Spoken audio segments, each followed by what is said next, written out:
اهلا بيكم، عاملين ايه؟ يا رب تكونوا بخير. ارجو ان انتوا تعذروني لو صوتي متغير او كده، لان نفسيتي متاثره جدا من ساعه الحرب اللي حصلت على غزه. حتى مبقتش اصور فيديوهات، ولا عندي طاقه اقف اصور، ولا اقدر اعمل حاجه. بعمل الحاجه الضروريه بس.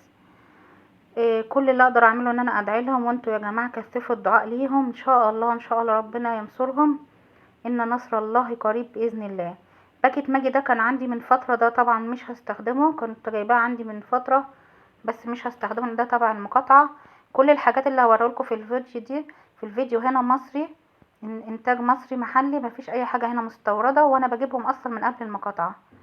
ايه دي الضحى ده معايا على طول، طبعا شركة مصرية. السلطان ده اللي بيعمل الدقيق. الشعرة دي كويس، الشعرية دي كويسة مش وحشة، شركة مصرية برضو، انتاج محلي. مكرونة الملكة، رز الساعة، ده افضل رز موجود في السوق دلوقتي، وسعره مش عالي، تقريبا 27 جنيه.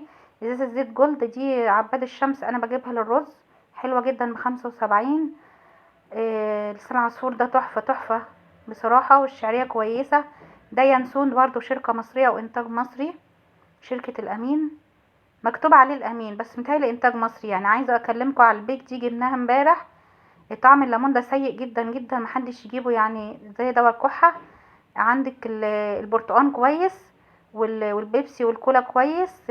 بس مفروض يسموه بقى سمول مش بيج. مش شفناش منه عبوات كبيرة، مش عارفة ليه، بس هو كويس جدا على فكرة. بيبسي مقاطعة، وشيبسي، كل الحاجات دي مقاطعة نهائي. عايزة اقول لكم، جبنا 2 ايس كريم من بلبن، طعمه عادي جدا.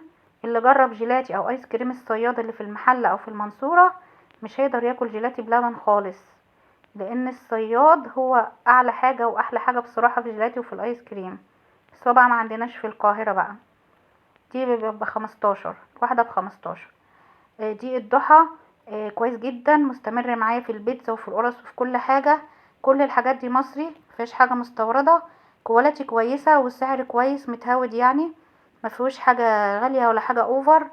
ان شاء الله هبقى اعمل معاكم نص كيلو الفول ده. هعمل معاكم طريقة حلوة جدا جدا لتدميس الفول، هتعمله احلى من بره بكتير. اسفة لو نسيت حاجة او نسيت سعر حاجة، يعني مش بجيبهم على مرة واحدة.